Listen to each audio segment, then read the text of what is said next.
Querida igreja, boa noite. A graça e a paz da parte do nosso Senhor Jesus Cristo. Hoje nós começamos uma minissérie no mês de dezembro que tem como objetivo nos lembrarmos, obviamente, do nascimento de Jesus Cristo e o que isso significa para nós. Hoje é a primeira das mensagens e ela será em Gênesis capítulo 3. Por isso peço que você abra a sua Bíblia no livro dos Gênesis, capítulo 3, a partir do versículo 8.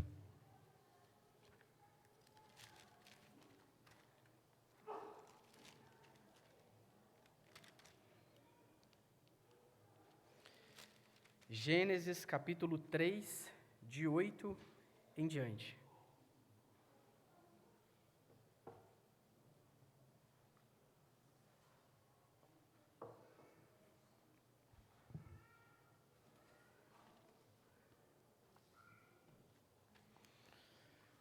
Escute com fé, com atenção, essa é a palavra do nosso Deus. Quando ouviram a voz do Senhor Deus, que andava no jardim pela viração do dia, esconderam-se da presença do Senhor Deus, o homem e a sua mulher, por entre as árvores do jardim. E chamou o Senhor Deus ao homem e ele perguntou: Onde estás? Ele respondeu: Ouvi a tua voz no jardim e porque estava nu, tive medo e me escondi. Perguntou-lhe Deus: Quem te fez saber que estavas nu? Comeste da árvore que te ordenei que não comesses? Então disse o homem: A mulher que me deste por esposa, ela me deu da árvore e eu comi. Disse o Senhor Deus à mulher: Que é isso que fizeste? Respondeu a mulher: A serpente me enganou e eu comi. Então o Senhor Deus disse à serpente: Visto que isso fizeste, maldita és entre todos os animais domésticos e o és entre todos os animais selváticos. Rastejarás sobre o teu ventre e comerás pó todos os dias da tua vida. Porém, inimizade entre ti e a mulher, entre a tua descendência e o seu descendente. Este te ferirá a cabeça e tu lhe ferirás o calcanhar. E a mulher disse: Multiplicarei sobremodo os sofrimentos da tua gravidez. Em meio de dores darás à luz filhos. O teu desejo será para o teu marido, e ele te governará. E a Adão disse: Visto que atendeste à voz de tua mulher, e comeste da árvore que eu te ordenara não comesses, maldita é a terra por sua causa. Em fadigas obterás dela o sustento durante os dias de sua vida. Ela produzirá também cardos e abrolhos, e tu comerás a erva do campo. No suor do rosto comerás o teu pão, até que tornes a terra, pois dela foste formado, porque tu és pó, e ao pó tornarás. E deu o homem o nome de Eva à sua mulher, por ser a mãe de todos os seres humanos. Fez o Senhor Deus vestimenta de peles para Adão e a sua mulher, e os vestiu. Então disse o Senhor Deus: Eis que o homem se tornou como um de nós, conhecedor do bem e do mal. Assim, que não estenda a mão e tome também da árvore da vida e coma e viva eternamente. O Senhor Deus, por isso, o lançou fora do jardim do Éden, a fim de lavrar a terra de que fora tomado. E expulso o homem, colocou querubins ao oriente do jardim do Éden e o refugir de uma espada que se revolvia, para guardar o caminho da árvore da vida. Até aqui a leitura da palavra de Deus. Vamos orar mais uma vez? Senhor, nós estamos diante da Tua palavra nessa noite, ansiosos para ter o nosso coração aquecido pela esperança que brota do Evangelho, Pai. E é isso que nós te pedimos, que o Teu Santo Espírito quebre, despedace o nosso coração orgulhoso e nos leve em humilhação aos pés da cruz, Senhor. Abençoa-nos nessa noite, nós queremos ouvir a Tua voz e queremos ser transformados por ela, Deus, naquilo que acreditamos e também naquilo que praticamos. Por isso nós te pedimos e te suplicamos, Pai, o Teu favor sobre nós dessa noite, porque sem Ti nós nada podemos fazer. Nós dependemos do Senhor para que o Senhor efetue em nós tanto o querer quanto o realizar. E é isso que nós te pedimos, no nome do Teu Filho Jesus. Amém. Crianças, vocês já perceberam como em dezembro tudo parece ficar um pouquinho mais iluminado, mais cheio de vida, não é verdade?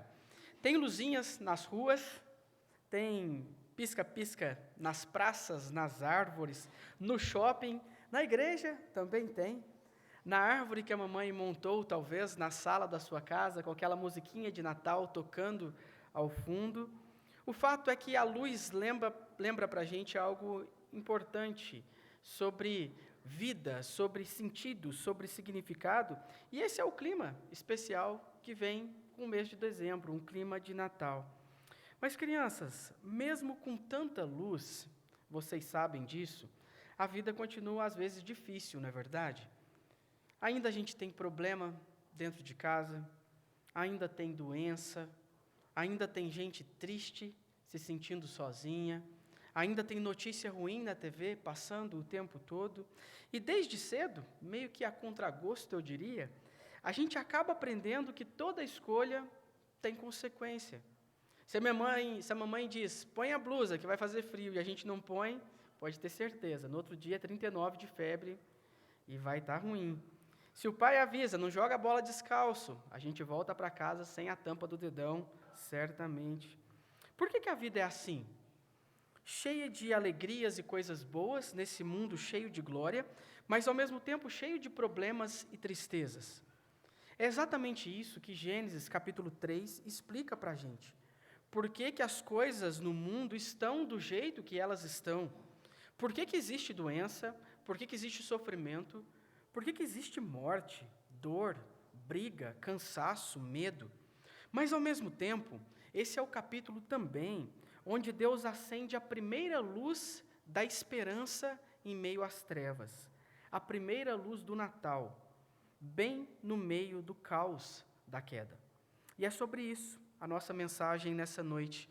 Em resumo, a gente vai aprender que quando o pecado trouxe trevas a esse mundo, foi Deus quem acendeu a primeira luz do Natal, a luz da esperança, a promessa de um Salvador. A gente vai ver isso em 3 partes ao longo da exposição, mas antes eu queria lembrar vocês a respeito do que esses capítulos têm falado. Você sabe, Gênesis 1 e 2 conta para a gente sobre a criação de Deus. E uma coisa que fica evidente para a gente nesses capítulos é que Deus criou todas as coisas boas, corretas. Tudo era muito bom.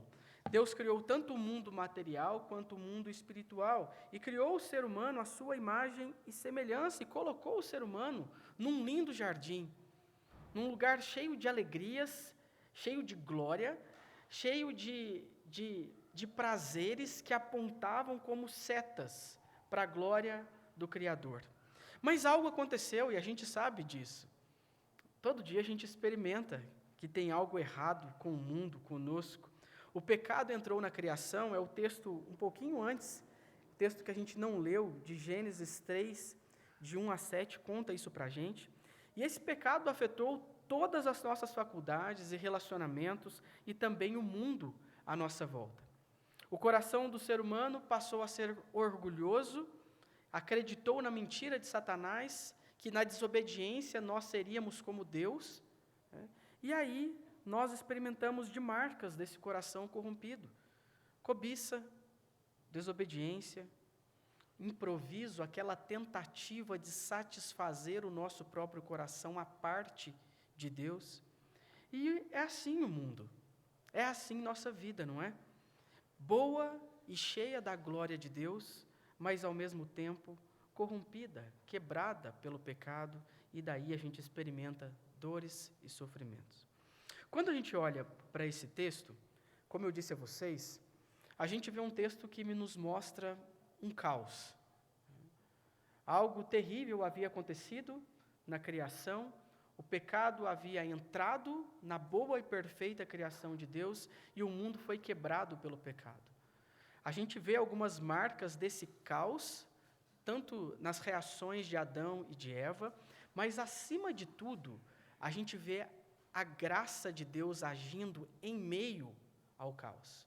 O próprio Deus vindo em direção do seu povo, das suas criaturas e trazendo graça sobre eles. E é isso que a gente vai ver agora em alguns pontos. Primeiro eu queria mostrar para vocês sobre esse caos, sobre o pecado e as consequências disso. Está aí do versículo 8 até o versículo 13, a primeira parte.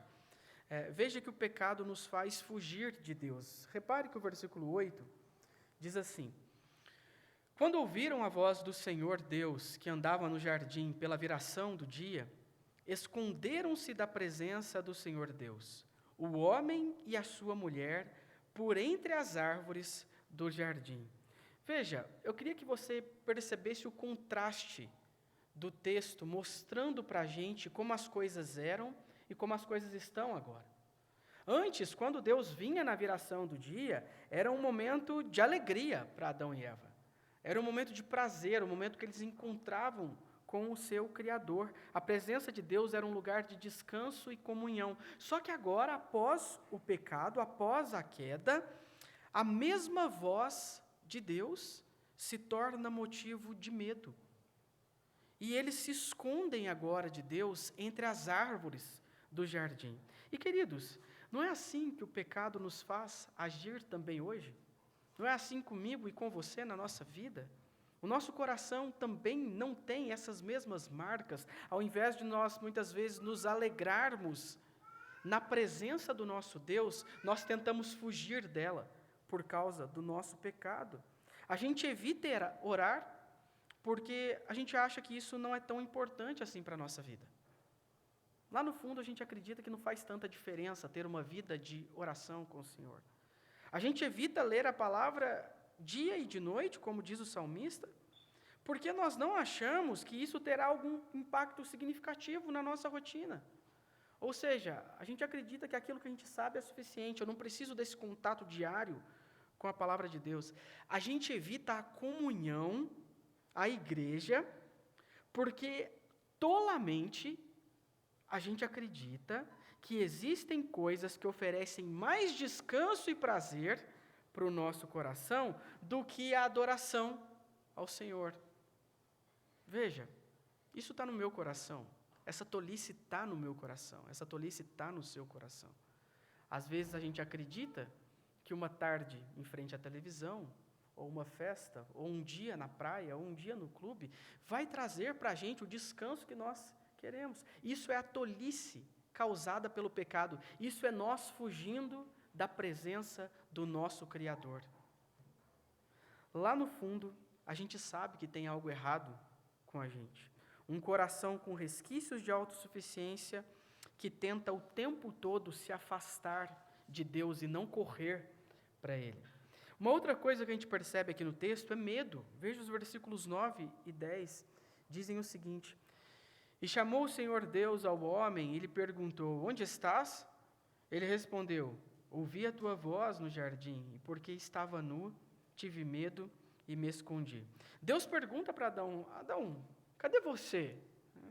Veja, é claro que Deus sabe exatamente onde Adão está. Essa pergunta não necessariamente revela uma ignorância da parte de Deus, não é isso. Deus está despertando Adão, porque ao invés dele estar ali esperançoso para se encontrar com Deus, agora ele fugiu da presença de Deus.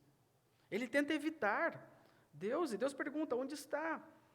E Adão responde, eu ouvi a tua voz, e aí repare, tive medo porque estava nu e me escondi. Veja a nudez física revelando a nudez espiritual de Adão. Agora ele sente culpa, vergonha, sensação de estar descoberto diante de Deus, coisas que ele não sentia. E é isso que o pecado gera mesmo, o pecado gera medo no nosso coração. Nós seríamos mentirosos se nós disséssemos que nós não temos medo de ser vistos pelas pessoas como realmente somos. Medo de sermos desmascarados, expostos em nossas incoerências e inquietudes, medo de ter que lidar com as consequências do nosso pecado diante de Deus. É por isso que a gente foge. Porque a gente tem medo. Essa é uma marca do nosso coração após a queda. Uma outra coisa que a gente vê aqui no texto é a atribuição de culpa. Isso está aí do versículo 11 até o versículo 13. Perguntou-lhe Deus: quem te fez saber que estavas nu? Comeste da árvore que te ordenei e não comesses? Então disse o homem: a mulher que me deste por esposa, ela me deu da árvore e eu comi. Disse o Senhor Deus à mulher: que é isso que fizeste? Respondeu a mulher: a serpente me enganou e eu comi. Adão culpa a sua mulher e indiretamente culpa o próprio Deus. O problema é a minha mulher, mas quem me deu essa mulher foi o Senhor. Então o problema último é o Senhor. E quando Eva se vê como alvo de Adão, ela dá um jeito de se desviar e apontar para outra criatura. Foi a serpente, Senhor. A serpente que me enganou e eu comi. E eu queria que você percebesse que o roteiro, queridos, é exatamente o mesmo. Passaram-se milhares de anos desde o Éden e o roteiro não muda. É o mesmo na nossa vida. A gente peca, a gente tenta fugir de Deus e das consequências do nosso pecado, a gente sente medo e vergonha, e em vez da gente confessar, ir até Deus, levar os nossos pecados aos pés da cruz, a gente aponta o dedo para o próximo. Foi o jeito que eu fui criado. Esse é o meu problema. O problema não é o meu coração, não. O problema foi a minha criação, ou seja, culpa dos meus pais. Foi o chefe que me fez agir assim. Pastor, na verdade, o problema lá em casa é meu cônjuge. É que você não conhece meu cônjuge, pastor. Tudo o que eu faço, as minhas reações pecaminosas, o meu jeito explosivo, a minha indiferença, a minha amargura, não é porque eu sou assim. Não é porque meu coração tem pecado, não. É porque o outro faz eu ser assim. Foi a circunstância. Foi o sofrimento que eu tenho experimentado. Nas entrelinhas a gente está dizendo o quê? Foi Deus. Tem um culpado por isso tudo. E o culpado é Deus. Se Ele tivesse feito diferente, se Ele tivesse me dado uma outra oportunidade, se Ele tivesse me colocado numa outra circunstância, então eu não teria agido assim. Mentira, queridos. As circunstâncias não causam o nosso pecado, elas revelam o nosso pecado. O nosso cônjuge revela o pecado no nosso coração. O nosso chefe revela o pecado que está no nosso coração. O sofrimento traz à tona tudo aquilo que está guardado debaixo de uma capa de religiosidade, todo aquele legalismo, toda aquela ideia de que se eu obedeço, Deus tem que se curvar a mim. E quando o sofrimento vem, isso jorra para fora e é uma feiura que só. E a gente percebe o quanto que o nosso coração tem ainda de resquícios de autossuficiente. Eu queria que você pensasse nisso. Gênesis capítulo 3, o homem foge da presença de Deus entre as árvores. Ele usa as árvores para se esconder, ou pelo menos para tentar se esconder de Deus. E é Deus quem vem ao seu encontro, ao encontro do ser humano culpado, exposto, apavorado. E o que é isso, queridos? Isso é o Natal. Isso é o significado do Natal. Deus vindo ao encontro de pessoas culpadas, expostas e apavoradas, como eu e você. O Deus que vem ao nosso encontro e nos livra de nós mesmos, de quem somos. E olha que interessante, no Natal, Deus vem ao nosso encontro através do seu Filho, Jesus Cristo. E eu queria que você reparasse no contraste. Lá em Gênesis, Deus pergunta: onde estás? E é o mesmo que Ele faz no Novo Testamento, é oferecer uma resposta para essa pergunta. O Filho do Homem veio buscar e salvar perdido. A resposta correta de Adão seria: Senhor, Eu não sei onde eu estou. Eu estou entre algumas árvores aqui. Eu estou perdido, eu estou tentando me esconder.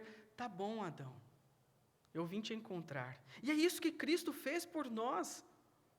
Ele veio nos encontrar, salvar nós que estávamos perdidos. E eu queria que você percebesse a ironia do texto. Enquanto Adão usa árvores para se esconder e tentar fugir das consequências dos seus próprios pecados, Jesus também usa uma árvore transformada em cruz, mas não para se esconder, mas para se expor. Para se expor em vergonha, para suportar a ira de Deus, para ser exposto em nosso lugar, para que nós não nos sentíssemos mais envergonhados.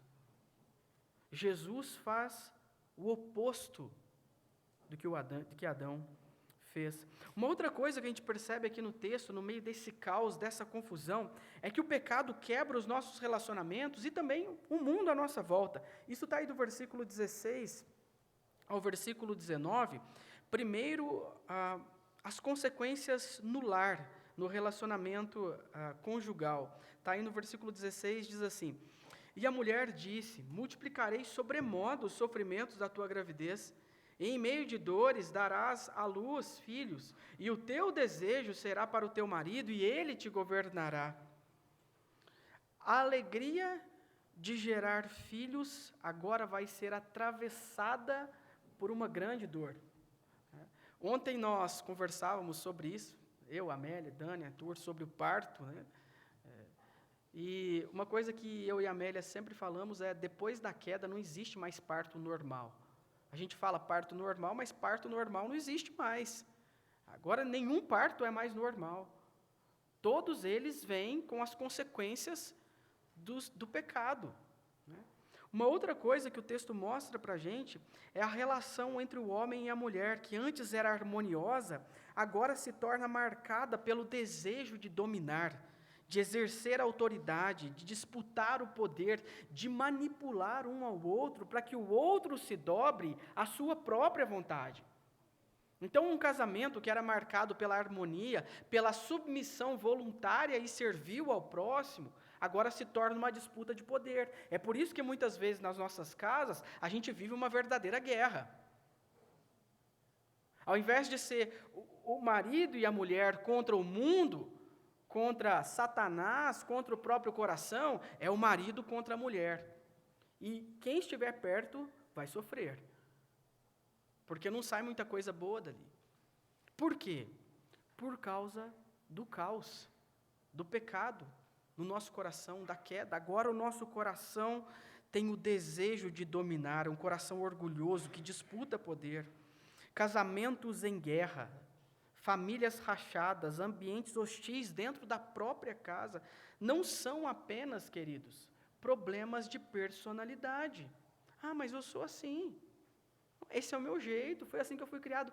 Não! Isso é atribuição de culpa. O problema é o nosso coração pecaminoso. O problema é o orgulho, o egoísmo, a autoproteção, o desejo de controlar o outro. E enquanto a gente não ataca o real problema, a gente fica enxugando gelo. Não muda nada. Melhora um pouquinho e logo o problema volta.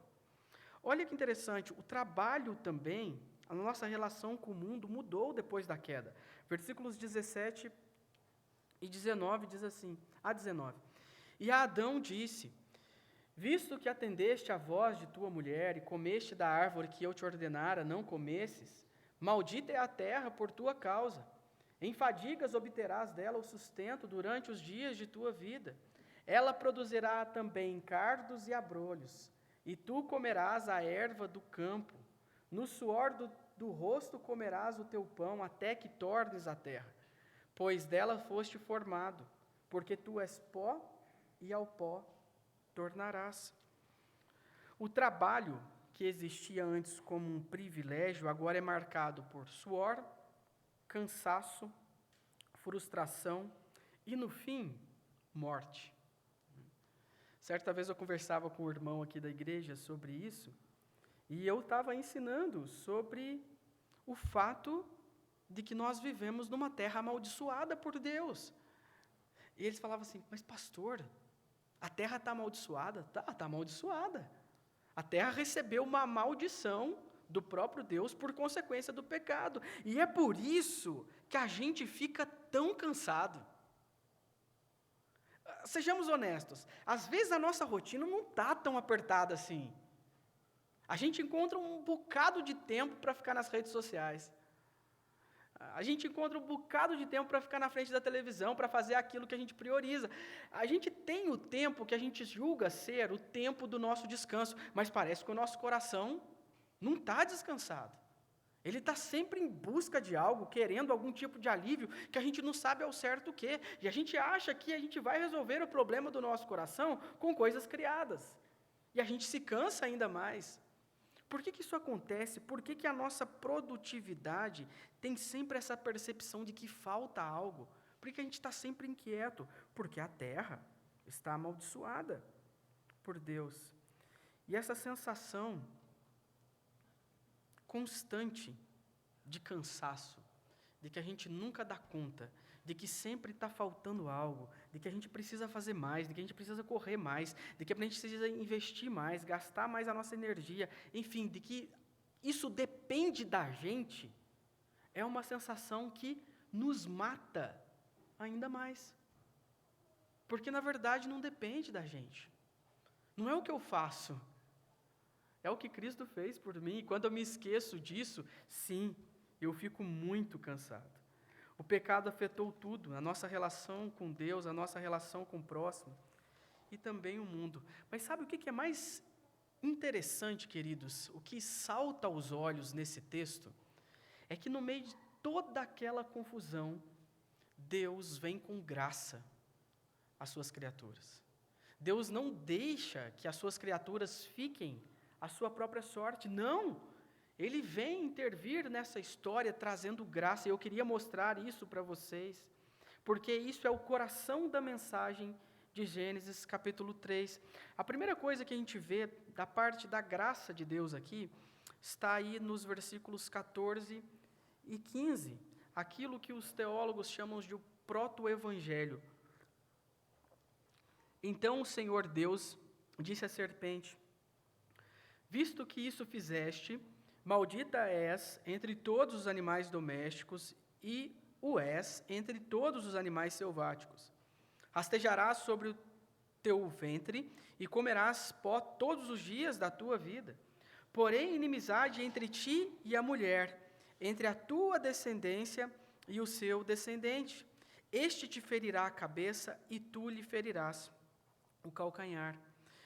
Observe, Deus estabelece a inimizade entre a serpente e a mulher. E, ao falar de descendência, ele caminha até um descendente específico, alguém que cumpriria esse fim de destruir a serpente. Esse descendente ferirá a cabeça, então daí um golpe mortal, mas a serpente ferirá o calcanhar, será ferido, sofrerá, mas não será derrotado. E é óbvio, aqui ele está falando da cruz do nosso Senhor Jesus Cristo.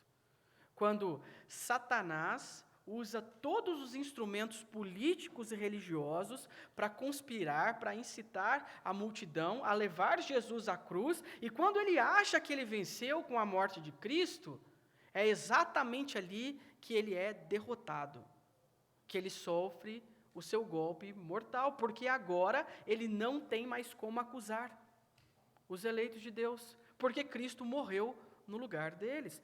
Aqui está o Evangelho, queridos. A gente sabe que depois dessa promessa, alguns milênios depois, um anjo aparece a uma jovem chamada Maria e anuncia o cumprimento justamente dessa promessa. O descendente vai nascer. O nome dele será Jesus. Paulo, quando ele escreve às igrejas da Galácia, ele diz assim: vindo, porém, à plenitude do tempo, Deus enviou o seu Filho, nascido de mulher, fazendo uma referência à promessa de Gênesis, capítulo 3. O menino de Belém é o descendente da mulher prometido em Gênesis 3:15. Então, Natal é Deus cumprindo a palavra que Ele deu quando pela primeira vez? Exatamente no dia de caos. No dia em que esse mundo foi quebrado pelo pecado, no dia daquilo que nós chamamos de queda. Natal é o cumprimento dessa promessa, quando a morte e o pecado entraram no mundo milênios atrás. Uma outra coisa interessante, queridos, é que Deus cobre a vergonha que eles sentem, que Adão e Eva sentem. Isso está aí no versículo 21, diz assim: fez o Senhor Deus vestimenta de peles para Adão e a sua mulher, e os vestiu. Eles tentaram, você sabe da história, quando eles se veem expostos, e a nudez espiritual deles também mostrava a nudez física, eles sentem vergonha, e eles tentam improvisar, porque pecado é isso, eu tentando improvisar a vergonha que eu sinto com coisas criadas. Só que isso não é solução, a gente sabe disso. Então Deus, em graça, produz vestes de pele e cobre as suas criaturas envergonhadas. E eu queria que você se atentasse a esse detalhe, porque quando a Bíblia fala para a gente que Deus fez vestimentas de peles, isso necessariamente implica derramamento de sangue. Animais tiveram que morrer para cobrir a vergonha do primeiro casal.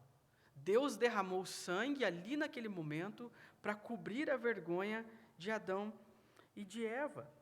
Então, eu queria que você reparasse que a nossa vergonha, ela não pode ser tratada com os nossos improvisos morais ou religiosos. Não é assim que a gente lida com a nossa vergonha.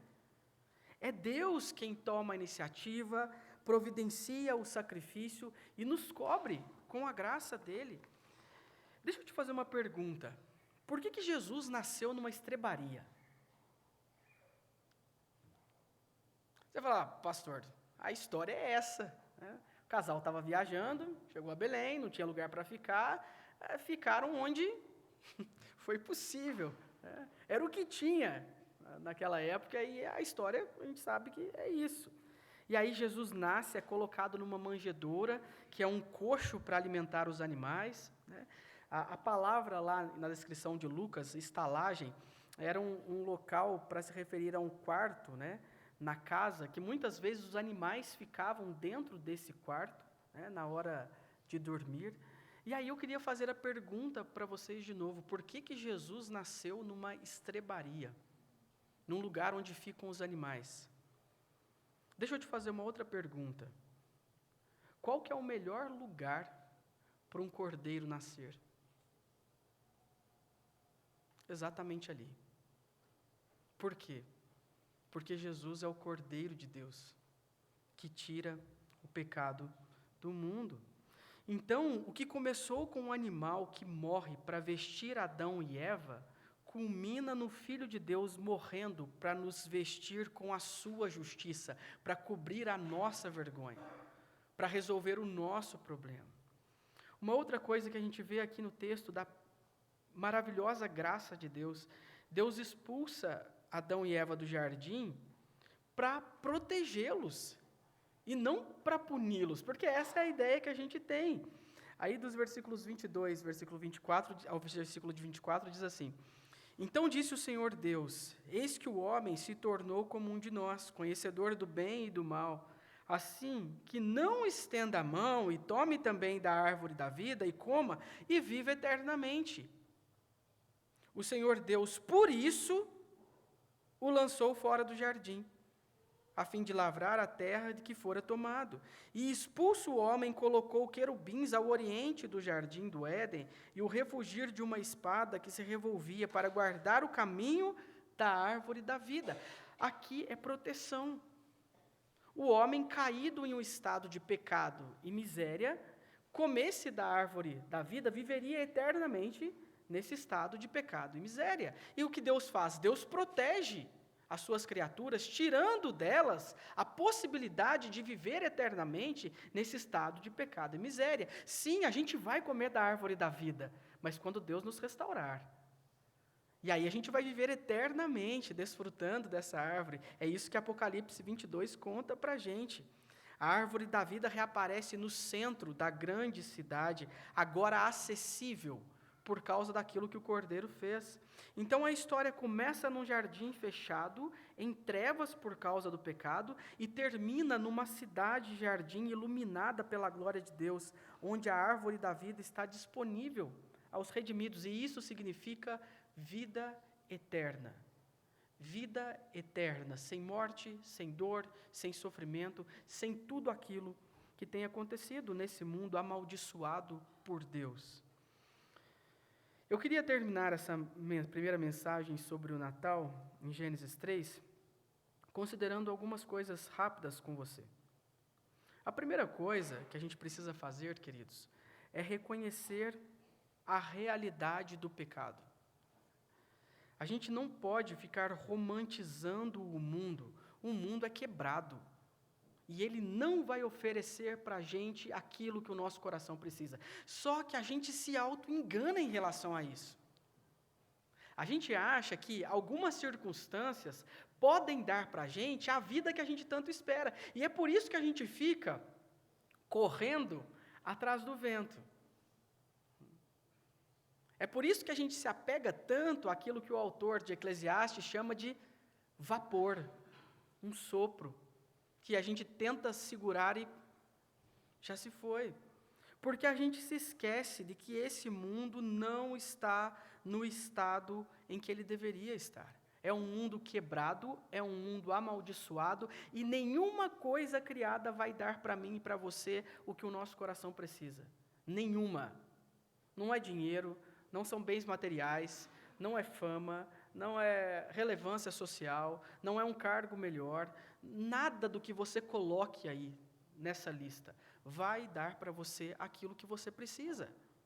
Esse mundo é quebrado e a gente precisa reconhecer que a gente foge, que a gente sente medo, que a gente culpa os outros pelos nossos erros, que os nossos relacionamentos estão quebrados pelo pecado, que a gente sente cansaço, que a gente sente muitas vezes o cheiro da morte passando perto da nossa casa, mas isso são sintomas de algo mais profundo, a nossa ruptura com o Criador.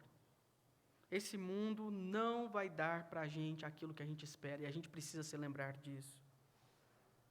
Uma outra coisa que a gente aprende aqui, com base nessa maravilhosa graça do Senhor, é a gente precisa responder à voz que ainda chama: onde estás?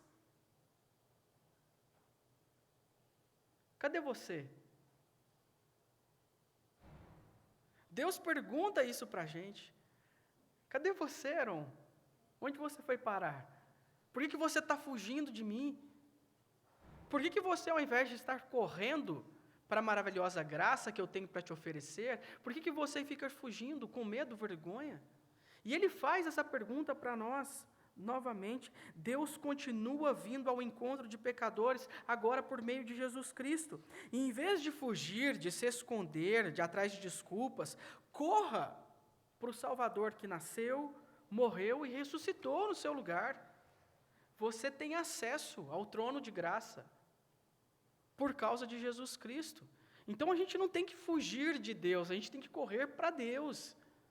Ele tem tudo aquilo que nós precisamos. Essa é a mensagem do Natal. Ele vem ao nosso encontro por meio de Jesus Cristo e nos oferece isso. Uma outra coisa, queridos, por fim, a gente precisa celebrar um Natal que olha, sim, para o presépio, para o nascimento, mas também que olha para o Éden e para a cruz. O nascimento de Jesus Cristo teve uma finalidade. Jesus Cristo veio ao mundo para tirar o pecado, para resolver o problema do pecado. O pecado, queridos, lançou trevas sobre o Éden, sobre esse mundo, sobre a nossa vida. Mas Deus foi quem acendeu a primeira luz do Natal, com a promessa de um Salvador, muitos anos atrás. E com o nascimento desse Salvador, há alguns anos atrás. Jesus nasceu viveu sem pecado, foi ferido na cruz, esmagou a cabeça da serpente e voltará para acabar de uma vez por todas com todas as consequências da queda. Queridos, que nesse ano, quando a gente comemorar, relembrar o Natal, que essa seja a mensagem que fique em nosso coração. O Natal é Deus dizendo para mim e para você: eu vou ao seu encontro com graça e com misericórdia. Eu procuro você, eu busco você, eu quero você. E a resposta nossa tem que ser: sim, Senhor. Obrigado por essa maravilhosa graça em Jesus Cristo. E é isso que a gente vai cantar agora. A equipe de cânticos vai se posicionar aqui e eu quero convidar você